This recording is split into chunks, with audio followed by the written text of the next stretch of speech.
Welcome back, everybody, to another episode of the Blazer Victory Podcast. John Duncan here, and of course, I'm joined as always with both of my co-hosts, Jimmy Marion and Darian Smith, and we've got another loaded basketball episode for you guys and girls today. But before we get started, this episode of the Blazer Victory Podcast is brought to you by Cahaba Brewing Company. Shout out! We're going to spotlight the Oka Uba IPA. Today, for today's show, that is my favorite beer at Cahaba. But go on down to the tap room. They've got events. They've got a ton of events down at the tap room.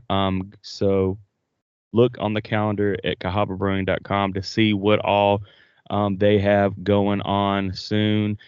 Or you can go to their Facebook page and look at the events tab. But thank you again to Cahaba Brewing Company. And shout out again to the Cahaba Brewing IPA, Oka Uba IPA. So go down there. And, hey, if you go down the tap room, make sure you tell them that you heard about Cahaba through the Blazer Victory Podcast, because that helps us out a lot. And shout out to YouTube. We gained a couple subscribers from our last episode. I know it's been a while, guys. We ain't gonna spend too much longer, but all three of us have had stuff going on. Whether we're going out of town, some stuff around the house, or just being busy with kids and sports. Life happens. So it has been a while, a week and a half, 2 weeks, give or take, since we've been on. But subscribe to our YouTube channel. Our goal is to get to 400 before football season starts in the fall, and ultimately get over 500, because that would help us out a lot with YouTube. I think that's that next tier that YouTube is looking at. But shout out at Blazer Pod. If you're listening to the audio only, that's okay. But go on YouTube at Blazer Pod, subscribe. You don't even have to watch us. Just help us to get to 400 before the football season.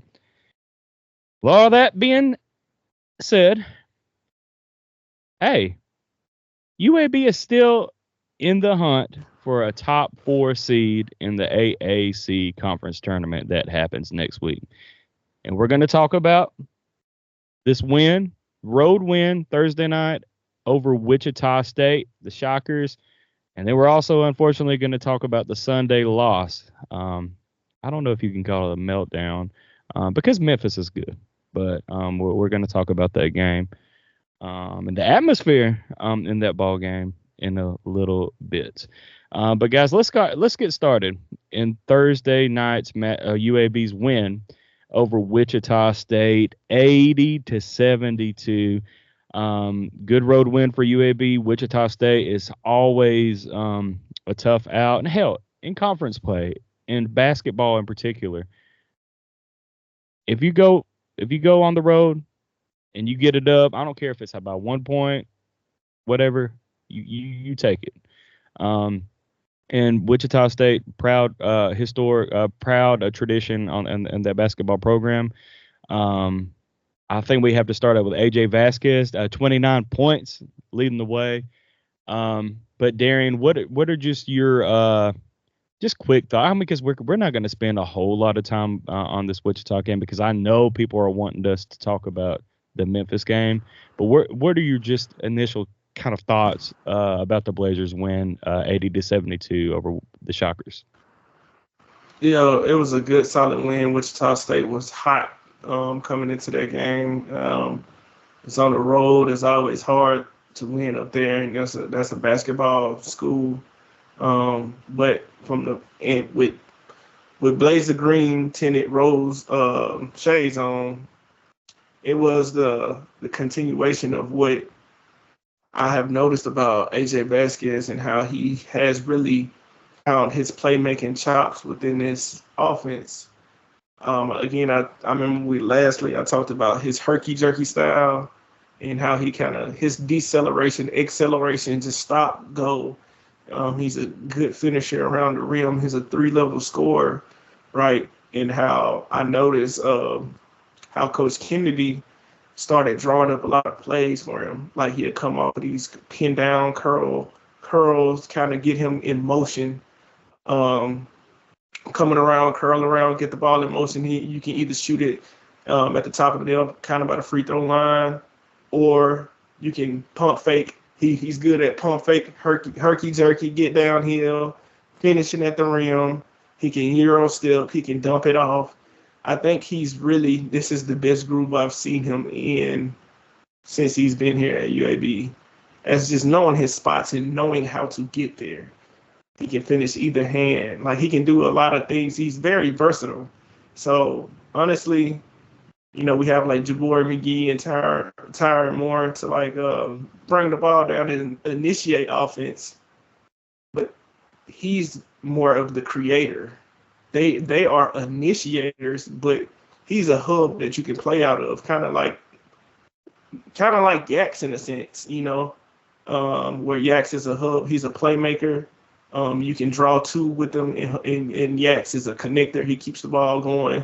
AJ Vasquez creates shots. He creates quality shots. And, with the 29 points, I got to see his whole stat line. But, it's hard to it's kind of hard to remember because of that intense Memphis game. But I do clearly remember AJ Vasquez and how he performed on the road. And, that gives me, in a hostile environment, that gives me a lot of confidence going into the tournament.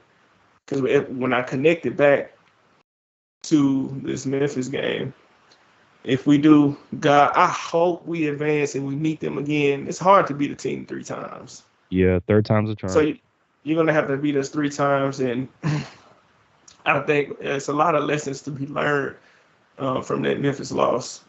But it's a lot of lessons to also be gained as well from the Wichita road win on how we should be playing. So the biggest thing that stood out for me, as much as I can remember, was AJ Vasquez, not because of the stat line.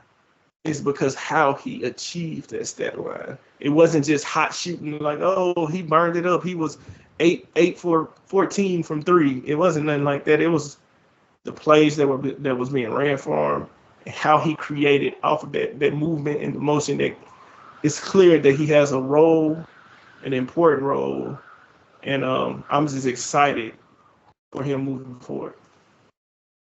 Definitely. And I do want to say for our viewers on YouTube, we are recording this in the middle of a storm. So normally the Wednesday evening, Tuesday evening. Golly, I can't get my day straight. Tuesday evening. So normally I would be coaching my son's baseball team. Obviously practice is canceled. So I say that. So internet may be a little choppy video feed. But Jimmy, what were your just initial thoughts about the win over the Shockers? Well, you guys touched on it a little bit, just the opportunity that presented itself for UAB, that being going into a Wichita State arena that they hadn't announced attendance, I think a little over 6,500 people. And from a UAB basketball standpoint these days, we don't have a lot of opportunities to go in an environment such as that. And so your opportunities are limited. And so you've got to take advantage of those opportunities. And the guys did. The UAB played extremely well. Y'all hit on AJ Vasquez and his effort throughout the night. It was really cool for those of you that did listen to the game. The announcer was just really bullish on Yaxel Lindeborg, talking about, NBA scouts in attendance. But he was like, if you're an NBA GM, you've got to, draft this guy. It was really cool to hear somebody that was really advocating for Yax, because we know how great of a guy he is and how great of a player he is. But for him to continue to get recognition, that was really cool to hear and see. Other than that, Ezeriro, who I'm sure we'll talk about for the Memphis game as well, continues to play with more confidence and, around the rim and playing with more force and finishing around the basket, which is good to see with his 11 points and 5 rebounds in that game. Ultimately, I think the people want to hear us talk about Memphis, so we can kind of start to go in that direction. But the last thing I'll say about Wichita State, as we start to transition into Memphis, some of the things that, were a little bit concerning, but we were able to come out with a victory based on some hot shooting performances, in particular by Vasquez, is that UAB was out rebounded by 10 against Wichita State. was out rebounded on the offensive glass by 5, and believe lost the points in the paint battle by 8. And those are some trends that you're going to see going into the Memphis game. And we talked about this. I think it was maybe the last episode that we did about basketball. Was UAB was about to face on the interior some big opponents, and how was UAB going to fare in that respect? Because ultimately, over the course of the season, we have the reigning Defensive Player of the Year. But at the same time, I don't think that opposing teams in the league are as fearful of our interior defense as they have been specifically last year.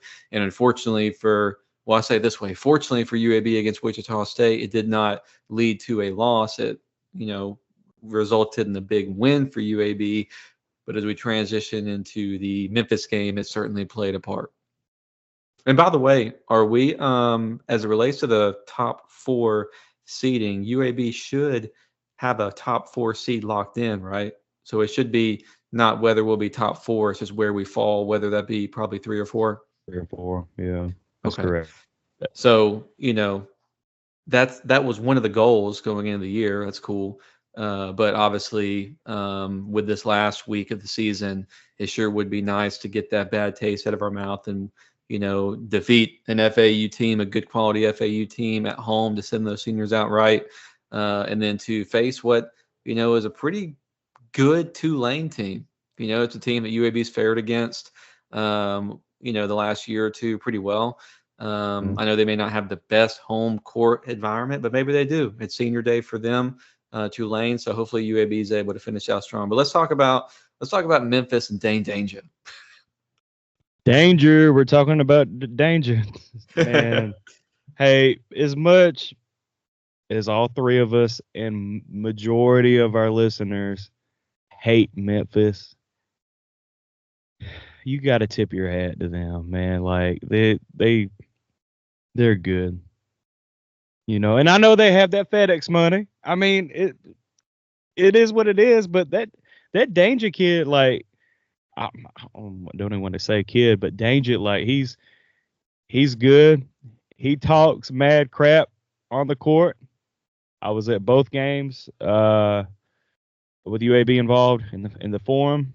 And of course, Bartow this past Sunday, he's talking crap to Yaks nonstop, and he's backing it up. I mean, I hate, you hate to see it. And I know we all 3 know that Yaks is he hasn't been in those 2 games showing what he's capable of doing against Danger and Memphis. And almost, but kind of, we talked about this in the group text. Like, is it a mental thing? Maybe, like, heading up against Danger, and after the first game, in the forum, Danger was saying like, "Oh, I've never heard of Yaks Lindeborg," whatever, which was BS. He's the preseason player of the year, reigning defensive player of the year in the AAC.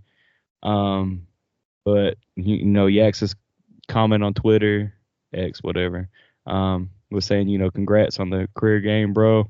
And then he said, Danger said on his Instagram feed, another career game or another game or whatever he said.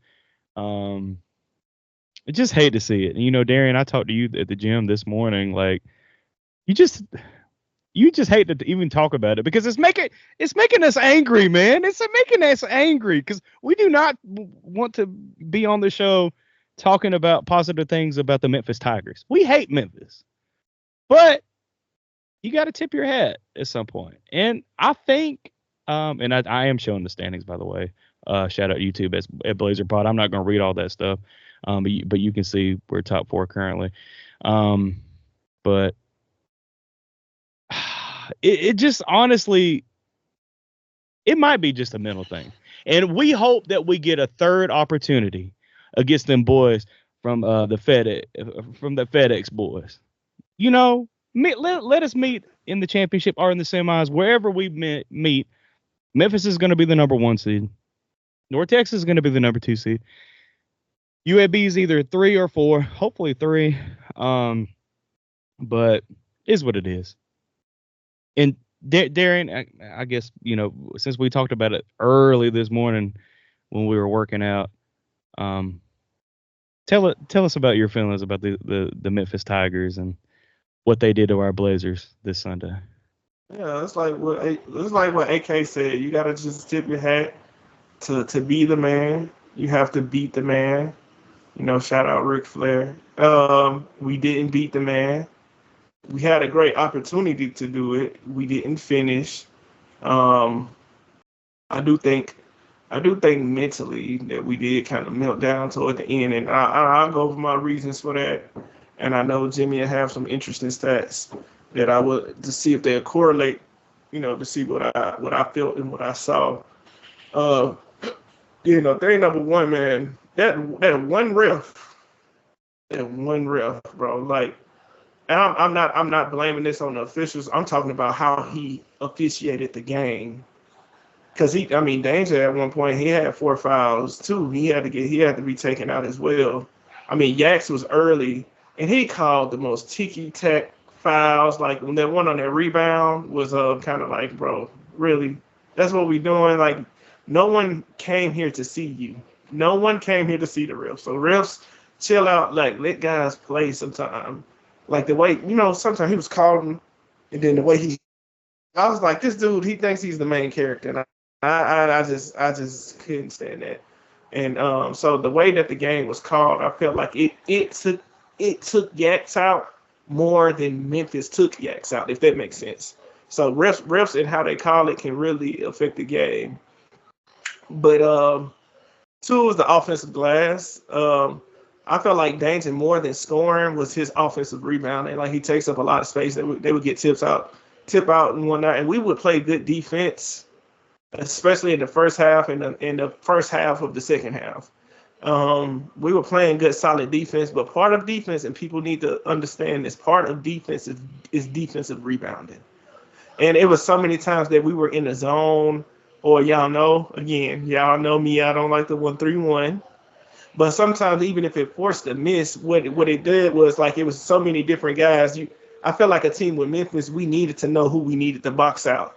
We were in zones and players were just swooping in from an area where we might have a guy just kind of sitting around and it was like a put back, or it's just rebound, tip, another rebound. So one thing I realized was we need to put a body on the body. I think they have more natural athletes than we do. They have a lot of good athletes. They have good size.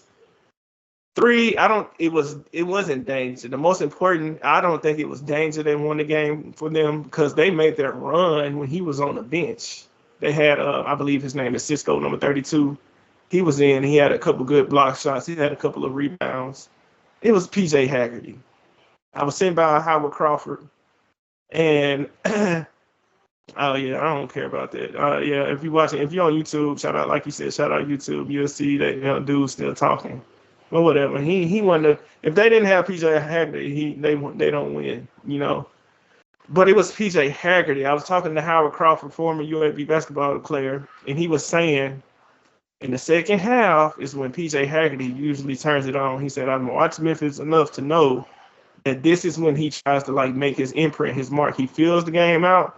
And then he's like, okay, it's my turn. And the thing that I was disappointed in the most it's called KYP, know your personnel, right? When PJ Haggerty said, okay, I'm finna run, they called a timeout. You can tell Penny was like, put gas pedal to the metal. We're going to pressure them 94 feet when we play defense, full court press. And once we get a rebound, if they make a shot, we run.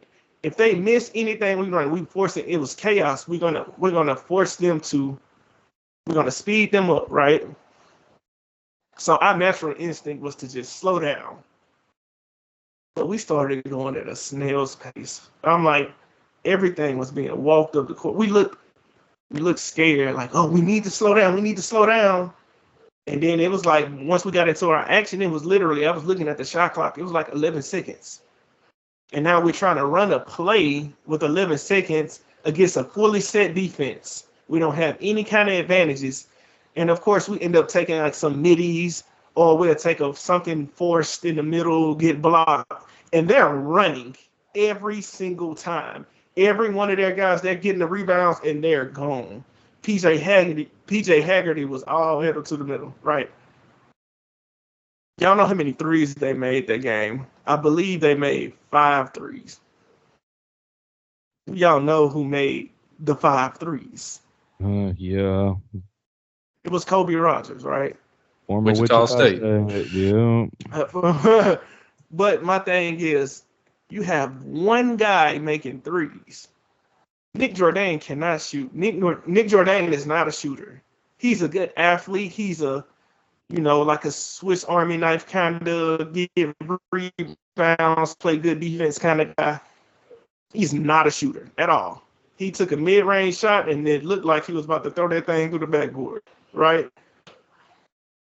Instead of kind of sagging off and making him shoot, once they sped up that game, our guys, it's like the mental aspect for our guys was just kind of like, oh, just play defense. I saw us going around screens, chasing Nick Jordan. I'm like, what are we doing? PJ Haggerty, let's load up on PJ Haggerty. He's getting downhill. He's getting to the lane. He's getting to his floater every single time. He's getting into the paint. He is killing us by himself. It's one guy. And he was the engine for it all in the second half. And we could not. I would have felt more, it is what it is, if we tried to kind of adjust to it. But we didn't. He just played one-on-one on the island, and I just didn't understand what we were doing. I felt like we couldn't think as a team defense. Nobody was like, okay, somebody stick to Kobe Rogers. Let's load the middle. No, nobody. We didn't do that, and I that's the part that I'm upset about the most. I'm like, we didn't give ourselves the best chance, especially defensively.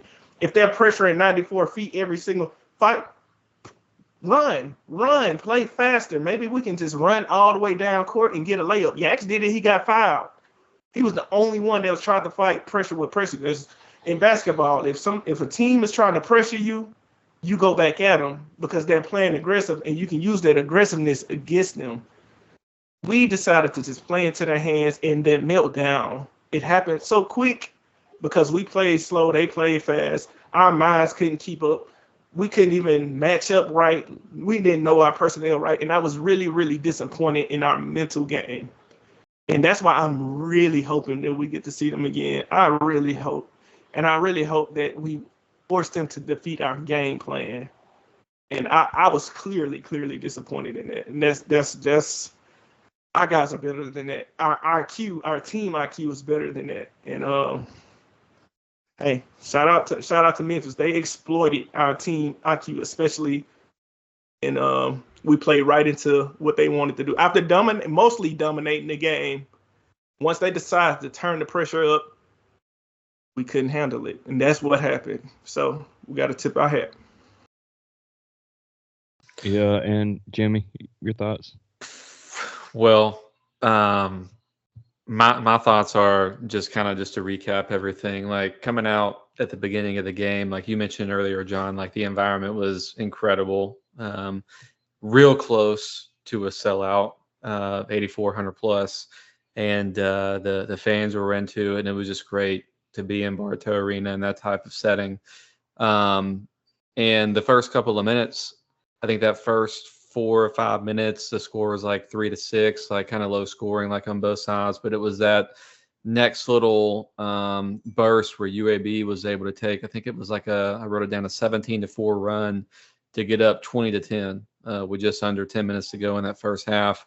And the reason why I bring up that 10-point lead is that I haven't looked at all games, but I know in most games, we talked about this earlier in conference season, UAB basketball has held double-digit point leads in almost every single conference game, even going back to that North Texas game at halftime. And, this team has shown what they're capable of. You're not a bad team if you're able to take those big leads, but they've also shown, that they unfortunately will lose leads. there's something about just second half performances for UAB in their two major sports as of late that, can be really difficult to watch. But it's kind of like a double-edged sword. This team is talented. This team is good. This team gets up. This team leads, gets big leads, and also holds leads for, a lot of these ball games. But it just unfortunately wasn't able to hold on in this one. We talked about Yaks a little bit. I was looking back at the play-by-play, and I don't know what I thought. I kind of envisioned that Yaks picked up like an earlier foul, but I saw that he didn't pick up his first foul until around the 9-minute mark in the first half, but then he picked up a second one. AK sat him, brought him back in, I think around the 4-minute mark. He picked up a third, and it was really that like final 8-9 minutes of the first half that just like disrupted like everything for him. He didn't get off to the fastest start, but he was getting rebounds and was still able to play and not being in foul trouble. We talked about the mental part of it a little bit, and one thing that's a little bit alarming is in the last two games he's 4 of 11 from the free throw line, which is very uncharacteristic for him. I think he was 2 for 6 going off memory here against Wichita State, potentially somewhere around that. But regardless, he missed 3 against Memphis, and he's 4 of 11 in the last 2 games, which is 36% from the line. And we know that he's much more capable and he's much more proven than that. So that's something that we will certainly hopefully see Yaks improve upon.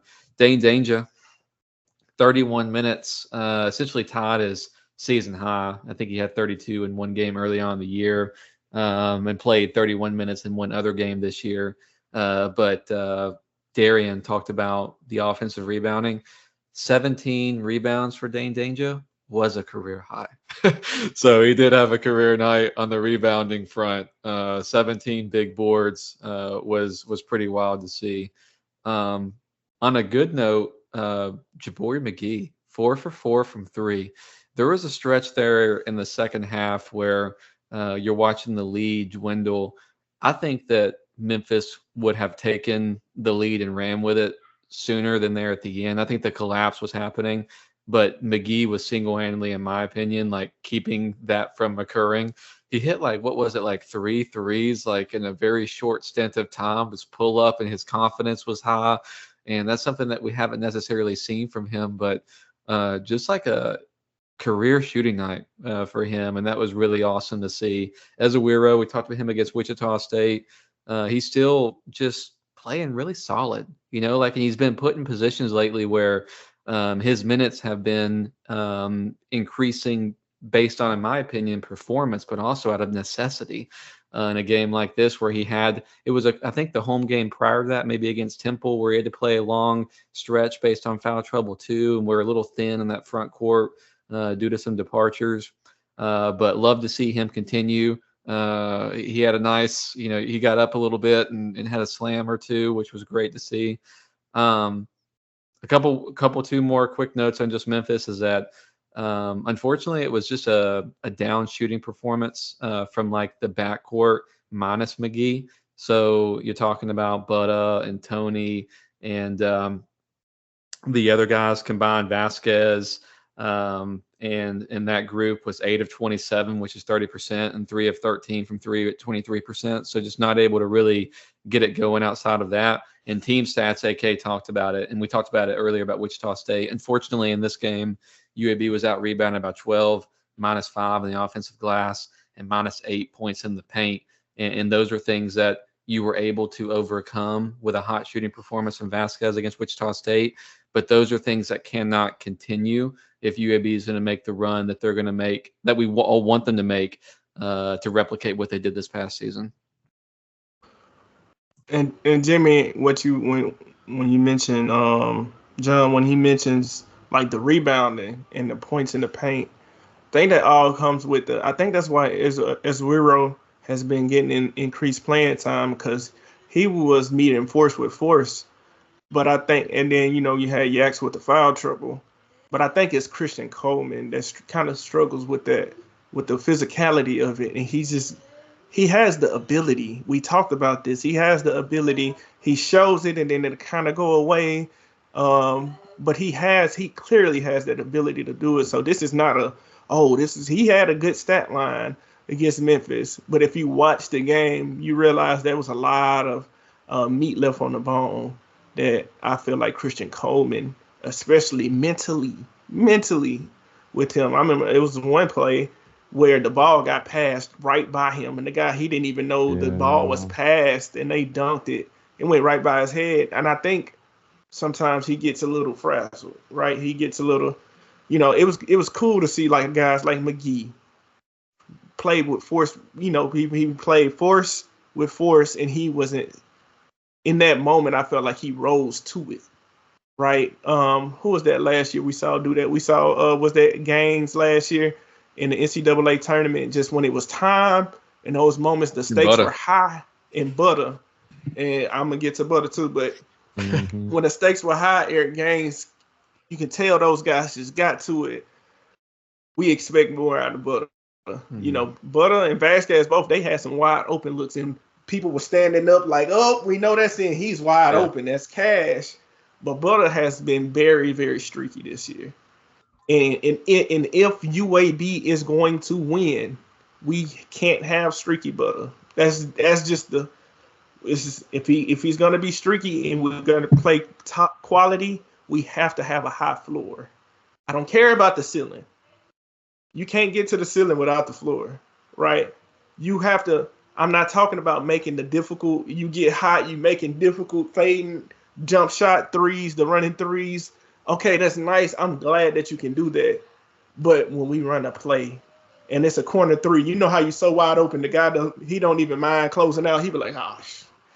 Like he got that. There was a couple in this game that was like that, to where we could have really went up, and it was just like three, and everybody in the crowd, and everybody in the crowd is just ready to erupt, and it's like back rim, like, oh, run out Memphis.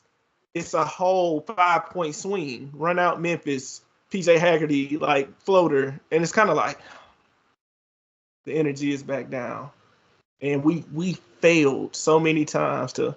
It's ironic. We failed to capture that momentum in the game, but also I hate, and that's what I was telling my wife, I hate that we get these big crowds and we have these big moments, and we get to this moment every single time.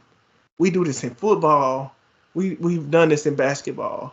We get to the point where it's like, come out, everybody come out, and they finally, it's packed and this, and we don't capture the moment.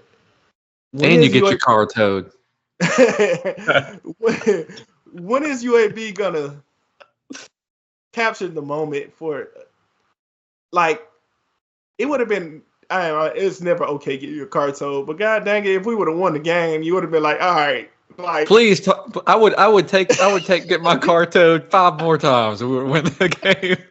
But that moment was there, just like, what that remind. I always think about when who was that? I always think about Malik Willis, right? Oh, Liberty game, man. Liberty. We finally had this big crowd, football. It's like, hey, this is time, and then next thing you know, we got our ass whooped, right? Yeah. Like, damn.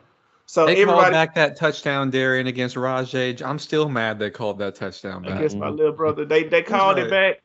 They called it back, and then we just never got anything else going. We got our ass whooped.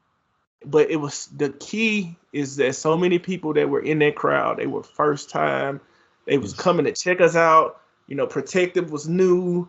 And I remember when we scored the touchdown, they did the lights. It was a night game. They did the lights and everything. And it was kind of like a new dawning, a new age. Everybody, it's like we captured that and we created new fans, but we didn't.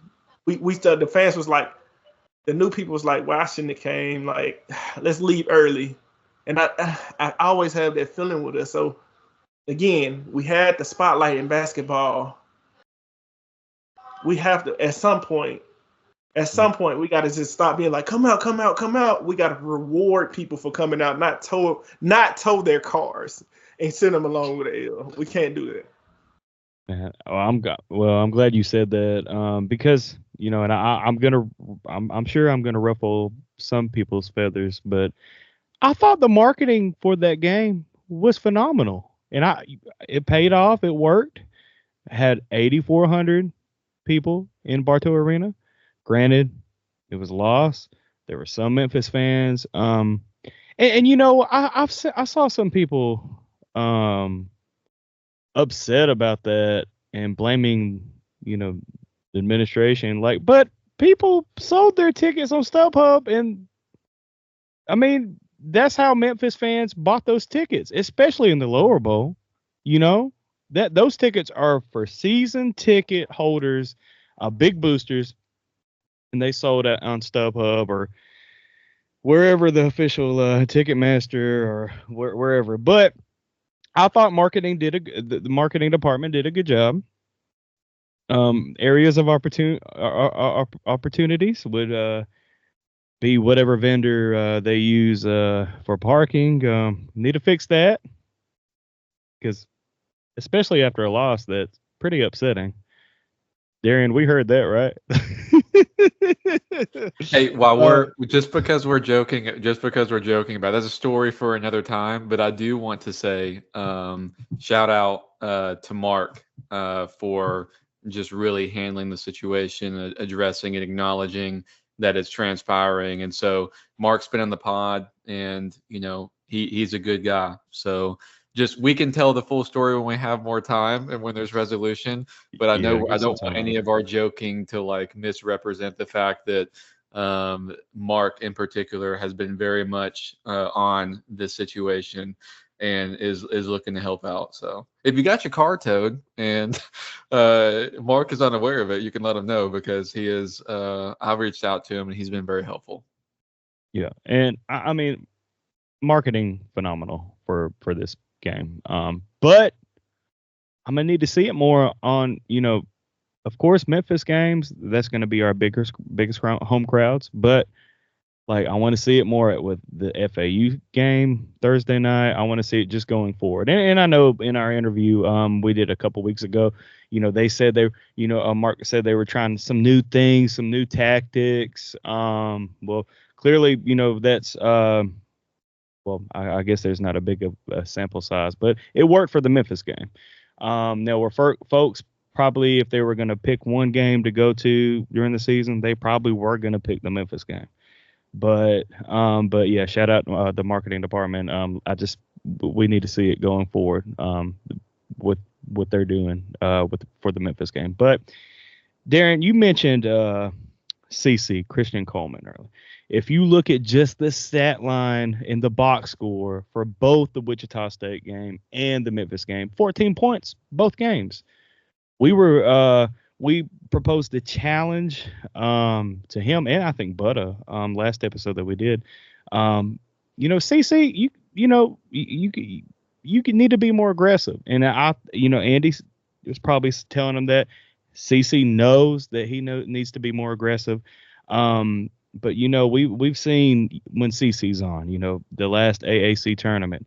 Hopefully, hey, he'll be on the rest of the season. But Butta, we've seen the highs from this season. The Rice game at Rice, phenomenal. At Memphis in the Forum, phenomenal. We just need to take cold Butta and put it to some warm room temp Butta. And I didn't even know. Let's get on that subject. Did y'all know that you could put room temp butter? Like, I always thought that you had to keep it in the fridge. Do y'all know that y'all can keep? The only reason why I know is I've seen my parents keep it out room temp. Well, but my wife's parents did. I never did that. Yes, so we need to get Butta out the fridge and put them in. Get some room temp Butta. Okay, you can tell it's dinner time, because when you said CC, I'm just sitting here thinking about CC's Pizza, and I'm like, NIL deal with CC at CC's Pizza. Go. I know it's Walmart, but what if CC, his story was he worked at CC's? Like, that would be a pretty good story too. Let's go. And hey, Darren, you be grilling, man. I know you got a grilling analogy or a chef analogy. Oh, you talking about for the butter? So yeah. Yeah, so that's what I was thinking about. It's like, long as we just don't get melted butter. We can't have melted butter. We can't, that's all. So we're trying to, we don't need cold butter, right? Because we need to get it out the fridge. We need room temp butter. But we can't it's a fine line because room temp butter means you got to be somewhat aggressive. You don't want to be too aggressive. That means it's too warm. You don't want it to get melt. You don't want it to melt in the fourth quarter. Melted butter. You right? gotta put a container in a container and set it room temp. Yeah. You gotta make sure. So if you hear us say RT butter, that's what we need, baby. That's the floor. That's the high floor butter. I think as a leader, and then the big time games are coming up. Conference tournament is about to start. I think we're gonna see RT butter, and through the whole tournament, and we're gonna be it's not a bid stiller if you win your tournament. We're gonna see Memphis again for that third time. And didn't Yax dunk on Danger this game though? Didn't he catch a putback or something? Or I thought it was he went down the lane and slammed it once, but I thought it was against Jourdain. I can't remember. I think it was. Yeah, but hey, shout out Butter. You're my son's favorite player. You know, Noah, he's always talking about Butter and where's Butter at. And I mean, everybody knows that Nora's favorite player is Yax. She tries to emulate her game on the court by him. But shout out to Butter. We know what you're capable of. We know that what CC's capable of. We damn sure know that what Yax is capable of, and he better turn it on these next couple of games, because I know that that the thing is, and Darian can allude to this. Players, don't look at social media after the game. He saw with those Memphis fans, and he saw what Danger said again. So if they get a third opportunity at those Tigers, smoke them. You need to make some frosted flakes, because Tony the Tiger going down. But you don't do it again, and you don't do it by just playing hard and stuff. You do it. I hope this teaches them it by playing smart. So let's follow the game plan. Execution. That's what Andy said post game. We just didn't execute. And I know a lot of coaches say that sometimes, but at the end of the day, Memphis executed. Penny told them to just hurry up and shoot it, and they did. And they got a lot of easy putback dunks because guys from UAB weren't boxing out, or they didn't know where the hell they were on the court. Do y'all remember that inbound play? Was it late first half or second half? That was it Haggerty or somebody with the Memphis Inverter just threw it on Yax's back and got an easy layup. Like, you can't let that crap happen if you're wanting to beat the number 18 or number 16 team now in the country. Like, you've got to be aware of your surroundings. Darian mentioned a guy got past CC. He didn't even know where the hell he was. Talk on the court. Let everybody know, hey, you got him? You got him? Hey, watch out for the talk. We'll see. We will see. Well, I think the next opportunity to talk is coming up on Thursday evening. Senior night. We got a game, man. I think we got to. Hey, for anybody that's going to the game, well, let's not. Well, anyways, they're doing a promotion. And if John does, because we want all the things. Yeah, don't say what the promotion is, but get your butt to Bartow and $5. Be there. What I'm talking about is $5 Thirsty Thursday. Oh, that's what you were talking about. Buy all the beer you want. Yeah, dude. Yeah, buy all the beer. $5 domestic. Shout out. That's right. Drive responsibly, of course. Yes. But yeah, there might be another promotion. But you can check that out at uabsports.com, and that's what Jimmy and I are more concerned with. Yeah. And Thomas, probably. Oh yeah, definitely Thomas. Yeah, shout out Thomas. But hey, 6:00 Thursday. If you can't make it to Bartow, ESPN2, another national televised opportunity for the Blazers. I think if they win if they win against FAU and then Tulane loses their game Thursday, that locks in the number 3 seed for UAB. So that would be good.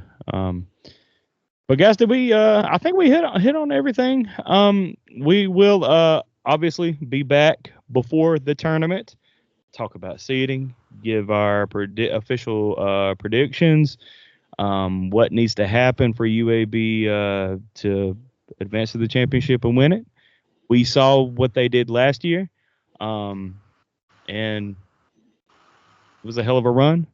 That team last year, if they weren't going to win, if they didn't win the AAC championship, I don't think we would get an NIT bid last year.